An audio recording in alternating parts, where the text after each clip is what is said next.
Bueno, pues continuando con esta serie de videos por parte de Saber Instrumentación y Control, Electrónica y Automatización Industrial, vamos a ver el tema de el triángulo de potencias, que es algo que ya veníamos mencionando en temas anteriores. Bien, este triángulo de potencias, como se llama, es una forma gráfica de poder comprender cómo vamos a trabajar la relación de las potencias activas, que son las que vimos que eran las que generan un trabajo real, las potencias reactivas, que son aquellas que no generan un trabajo, pero que entran y salen dentro de la carga, y las potencias aparentes, que habíamos dicho que salen de la forma compleja. Ahora, esos valores que tienen que ver con el factor de potencia están relacionados con algo que se llama el coseno de teta. Y este presenta una estrecha relación con los valores que vamos a trabajar de corrientes y de voltajes. En este caso, el método gráfico es completar un triángulo de tipo rectángulo, como el que vemos a continuación. En el eje real estaremos trabajando la parte de la potencia de tipo activa, y en el eje imaginario estaremos trabajando la parte reactiva, representado con la letra Q mayúscula. Recordamos las unidades del sistema internacional, que son para la potencia activa watt, para las potencias reactivas volt-ampere reactivo y para las potencias aparentes volt-ampere. En este caso, como vemos aquí, estamos relacionados estos dos vectores, que es el cateto adyacente y la hipotenusa, con respecto de este valor que es la potencia reactiva. Aquí es fácil observar que mientras más se vaya ampliando este valor que tenemos aquí de la potencia de tipo aparente, más grande va a ser este valor de teta. Y a nosotros no nos conviene que este valor de teta sea demasiado grande. ¿En qué sentido? En que son pérdidas que luego se tienen dentro del mismo sistema y que al momento de presentarse un cálculo de las mismas, pues nos vamos a topar que tenemos un bajo factor de potencia. Lo correcto sería es que este triángulo de potencias, que aunque puede ir hacia arriba si es un valor de potencia de tipo inductiva, o hacia abajo, que es un valor de potencia de tipo capacitiva, sea el máximo valor que yo tenga con respecto del eje X, que es la potencia activa. ¿Por qué? Porque si yo le saco el coseno precisamente a el valor de 0, si yo matemáticamente pongo el coseno de 0, hacer que el valor de P sea igual al valor de S, pues entonces el coseno de 0 trigonométricamente tiene un valor de 1. Y en caso contrario, si yo hago que este valor sea superior y llegue a los 90, pues el coseno de 90 trigonométricamente es igual a 0. Entonces, lo que tengo que hacer en este valor, lo vamos a ver más adelante, que tiene que ver con, con la corrección del factor de potencia.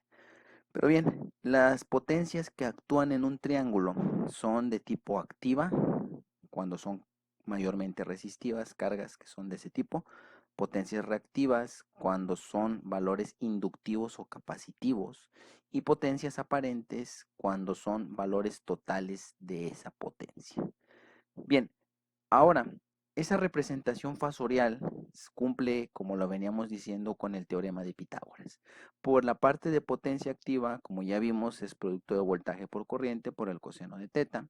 En este caso, phi, para calcular Q en potencia monofásica, es voltaje por corriente por el seno de phi. Y para calcular el valor de la potencia aparente es voltaje por corriente. Unidades, como habíamos dicho, watts en activa, volampere reactivo en reactiva y volampere para potencia aparente, así como se expresan en estos vectores. El factor de potencia es importante mencionar que a pesar de que se tiene watts arriba y abajo se tiene volampere, que aparentemente son unidades diferentes, pues estos son equivalentes. ¿Eso qué quiere decir? Que el factor de potencia es un número o es un factor en el cual es de tipo adimensional. Ahora, si se tienen varias cargas, en el caso de que tengamos cargas, porque hay que recordar que la potencia, no importa si es un circuito en serie o en paralelo, la potencia se va a sumar. Yo debo de tener que puedo graficar cada uno de los triángulos de cada carga, y al final, con el método gráfico, así como tengo los vectores, voy a tener una potencia real de todo el circuito. Y para esto vamos a ejemplificarlo en el siguiente sistema. Dice, para una carga inductiva Q se dibujará de forma vertical, ¿sí? Porque estamos trabajando en el eje imaginario, pero es inductiva, o sea que el vector va hacia arriba y hacia abajo el valor de una carga positiva. En este cargo, dice por aquí, la parte capacitiva tendrá una potencia reactiva de tipo negativa. Quiere decir que el vector, este que tenemos acá, se está desplazando hacia abajo y por ende esta potencia que tenemos acá en el primer cuadrante se desplaza hacia el cuarto cuadrante. Entonces, ¿cómo lo hacemos?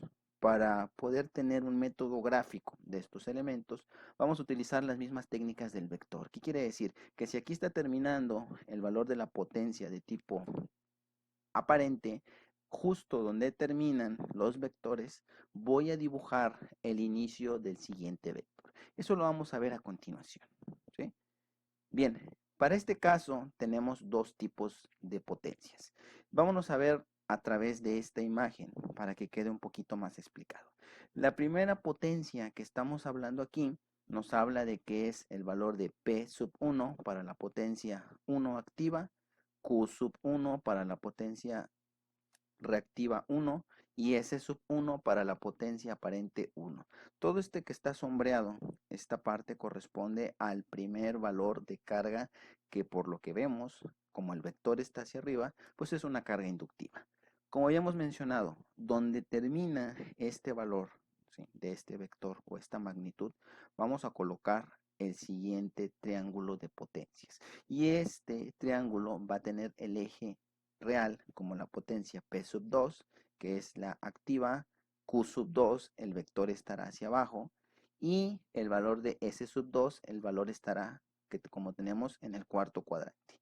Una vez que ya hemos unido el valor de este triángulo, que pertenece a la potencia activa 1, y está el valor que pertenece a la potencia activa 2, o sea, potencias por separado, podemos hacer la suma vectorial.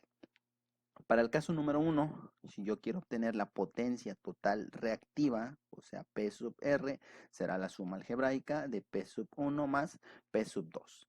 Por el otro lado, si yo quiero obtener el valor de la potencia total reactiva, o sea, Q sub R, será la suma algebraica vectorial de Q sub 2 más Q sub 1.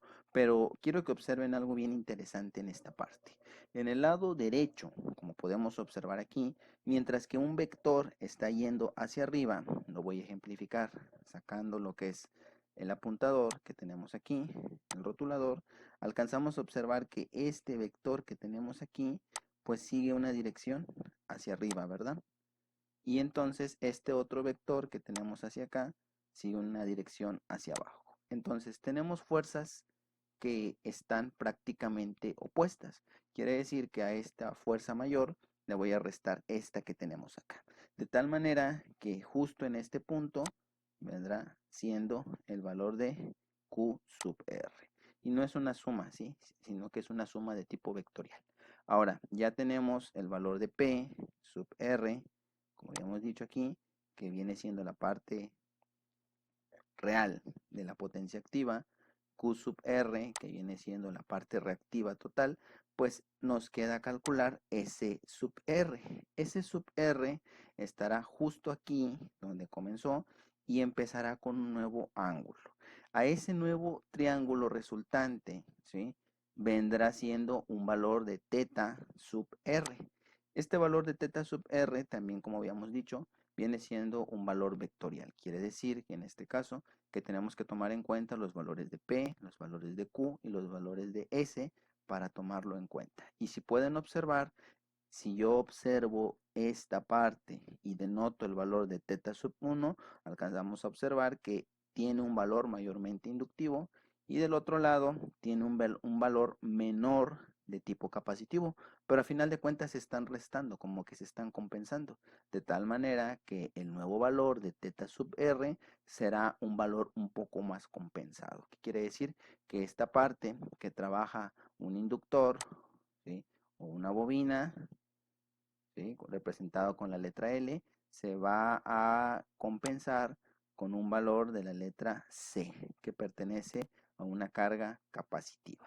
Y de esa manera vamos a poder tratar de mejorar algo que hemos visto anteriormente que se llama factor de potencia. En la siguiente parte de este video vamos a tratar acerca de ese factor de potencia, cómo se puede trabajar dentro de las máquinas para mejorar ese factor y sobre todo la corrección que se tiene que hacer en los sistemas eléctricos que trabajan con sistemas de tipo monofásico, que esa es nuestra parte principal. Muy bien, hasta aquí la parte de triángulo de potencias. Esperemos que haya quedado un poco más definido, un poco más explicado lo que es el triángulo de potencias y su uso en circuitos eléctricos y cómo cuando tengo varias cargas yo necesito hacer un método gráfico y obtener un nuevo triángulo de potencias equivalente de ese circuito. Para ejemplificar esta parte con una manera más sencilla de verlo, vamos a hacerlo a través del siguiente ejercicio. Muy bien, como parte del ejercicio que tiene que ver con triángulo de potencias, vamos a realizar el siguiente. Y el enunciado será de acuerdo a los siguientes triángulos que se presentan, en este caso un triángulo de impedancias y uno de voltajes, respectivamente, de un circuito de corriente alterna, determinar el triángulo de potencias equivalente del circuito. Bien, para ello nos estamos enfocando a otros triángulos que tienen que ver básicamente con la resolución de un circuito. En este caso tenemos un triángulo de impedancias y en este un triángulo de voltajes del circuito. Y los datos que nos dan básicamente son el valor de R, ¿sí? Que es de 30 ohms, el valor de la reactancia inductiva de 125, de la reactancia capacitiva de 79 ohmios y nos pide calcular cada uno de los valores que tenemos ahí. Bien, para poder determinar cuánto es el valor de XT, o sea, la reactancia total y ZT, para poder tener el triángulo de potencias y el factor de potencia del circuito, vamos a hacer primero el cálculo de las impedancias. Bien, para hacer el cálculo de las impedancias, vamos a verificar el siguiente elemento.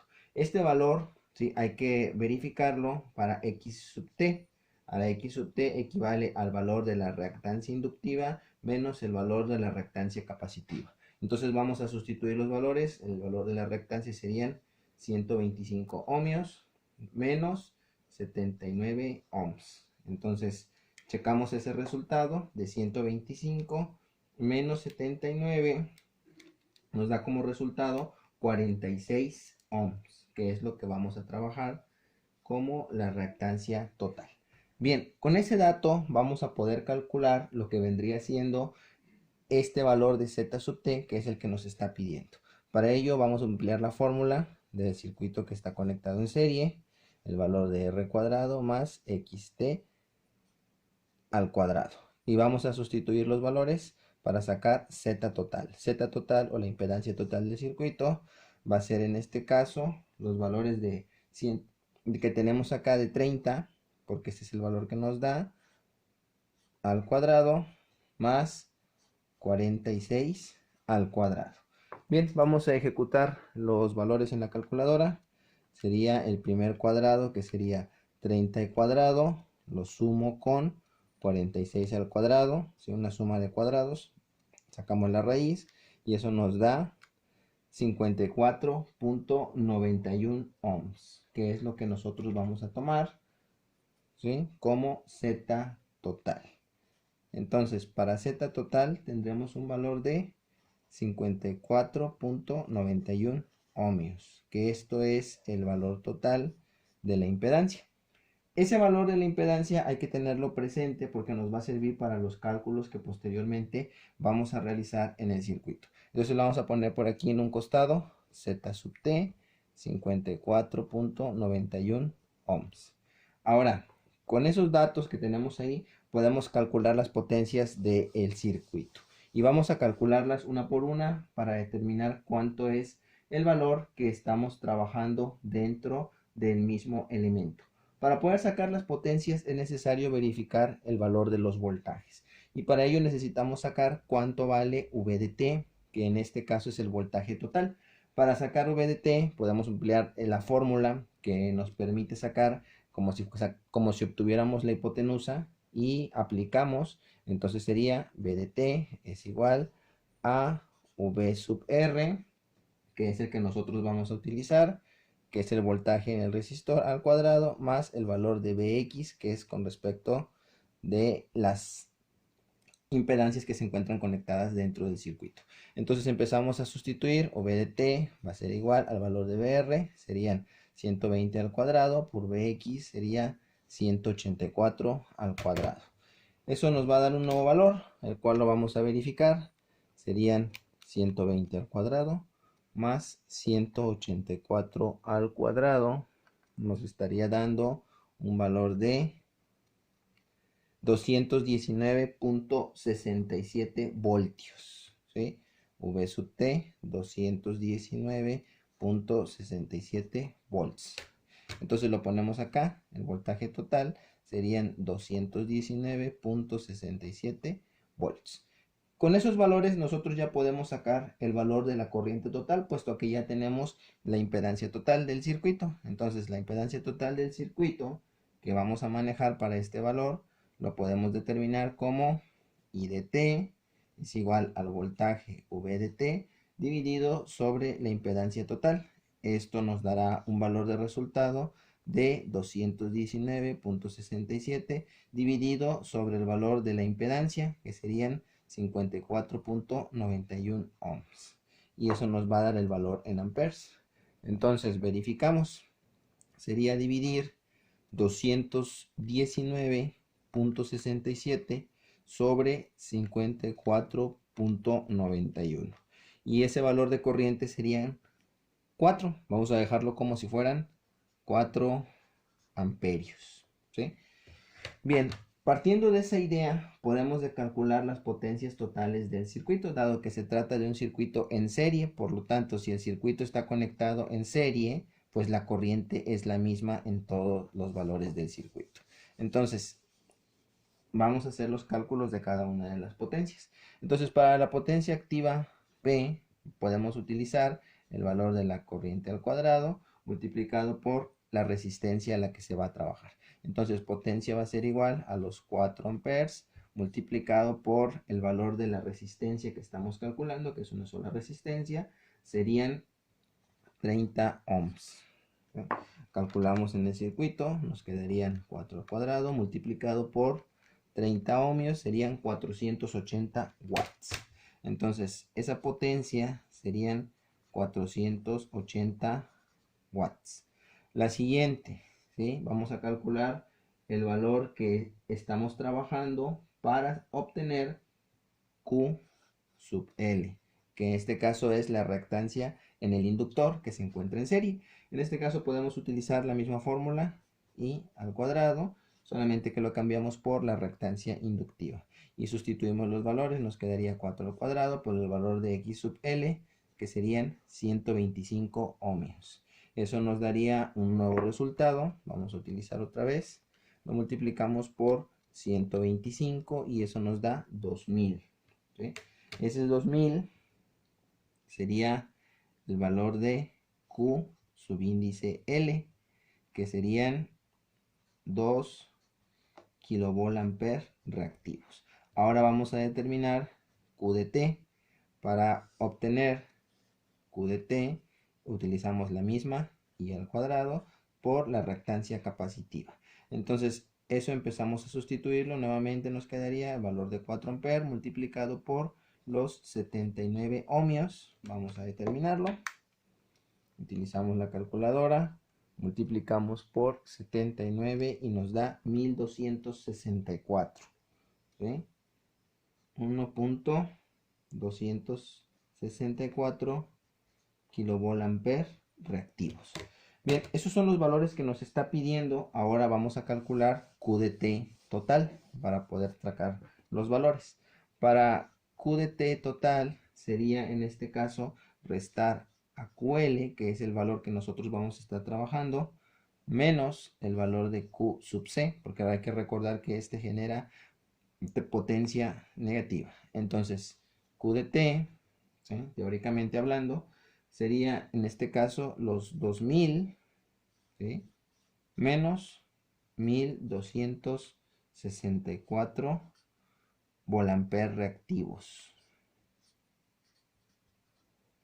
Entonces a 2000 le restamos los 1264, nos dará 736. Entonces Q de T serán 736 volamper reactivos, que es básicamente el valor que estamos buscando. Bien, ahora con esos valores podemos trabajarlo con respecto de la impedancia compleja. Si recordamos, la impedancia compleja nos dice que en este caso podemos trabajarlo de la siguiente manera. Y como son totales, ¿sí?, vamos a adaptar la fórmula para cada uno de ellos. ¿Qué es lo que tenemos que hacer? Únicamente sustituir los valores que ya previamente hemos calculado. Entonces, para sacar el valor de S de t, lo podemos en el plano complejo. Sustituimos 480 más el valor imaginario J de 736 y lo podemos pasar para saber a cuánto equivale el valor de la potencia aparente. Vamos a pasarlo en términos polares. Serían 480 y 736, lo que nos daría como resultado 878.68 ángulo de 56.88 grados. ¿Sí? Entonces el valor que vamos a tener sería en volamper.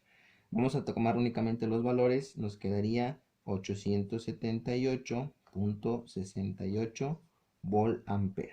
Con esos valores que acabamos de obtener ahorita, es posible configurar y saber cuánto es el valor que vamos a trabajar para cada una de las potencias. Y vamos a comprobarlo, dado que se trata de un sistema monofásico.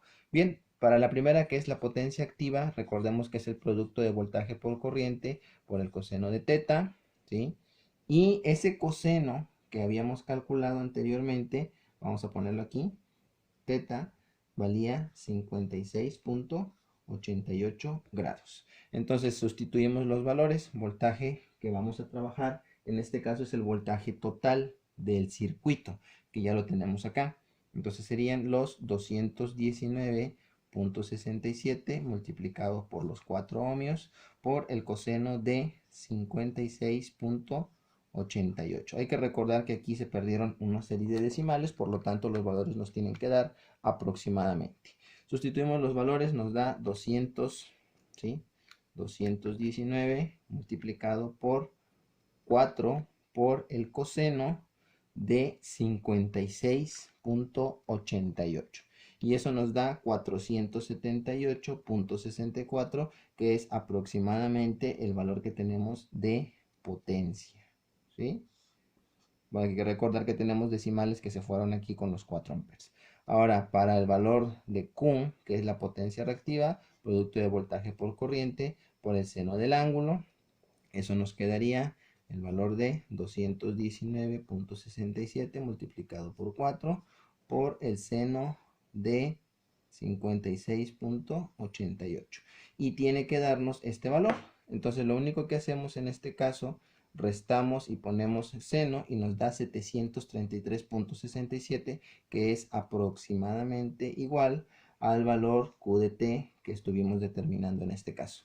Y para determinar S, es producto de voltaje por corriente, el valor de S, que es la potencia aparente, serían los 219.67 multiplicado por los 4 amperes que teníamos anteriormente, nos da 876 cerrados, que es aproximadamente igual, ¿sí?, al valor que obtuvimos por parte de la potencia compleja. Bien, determinados esos valores, nosotros ya podemos tener nuestro triángulo de potencias. Y nuestro triángulo de potencias quedaría de la siguiente manera. Sería un triángulo que tiene una predominancia mayormente inductiva, porque se encuentra hacia arriba el valor del fasor. Aquí sería el ángulo teta, aquí sería el valor de P, el valor de Q, el valor de S, que es lo que nos está pidiendo, y por último nos pide determinar el factor de potencia del circuito. Bien, el factor de potencia del circuito lo podemos determinar de dos maneras. Una de ellas es precisamente haciendo lo que es el coseno del ángulo teta. En este caso lo podemos sustituir para determinar el factor de potencia y nos quedaría como el coseno de 56.88, lo que nos daría un resultado. Vamos a sacarlo. Coseno de 56.88, un valor de 0.5463. 0.5463, que vendría siendo el factor de potencia. Otra forma para determinar ese factor de potencia sería, hay que recordar que el factor de potencia también equivale a tener el valor de la potencia activa dividido sobre el valor de la potencia aparente.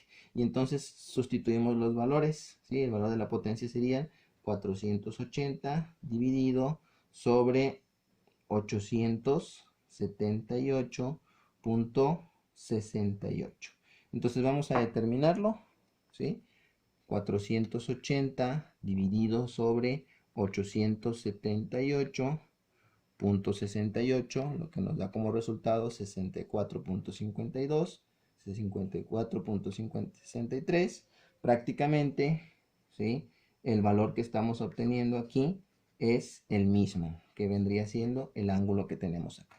Bien, entonces con esto cumplimos el ejercicio. De este lado tenemos todas las respuestas para el valor de la impedancia total, voltaje total, corriente total del circuito, potencia activa, potencia reactiva inductiva, potencia reactiva capacitiva, potencia total reactiva, potencia aparente total, teta, que es el ángulo que nosotros estamos calculando con respecto del complejo de la potencia aparente, y el factor de potencia del circuito, que sería 54.63. Si lo expresamos en términos de porcentaje, nos quedaría 54.63%. Bien, hasta ahí queda el ejercicio relacionado con el triángulo de potencias y las aplicaciones del circuito.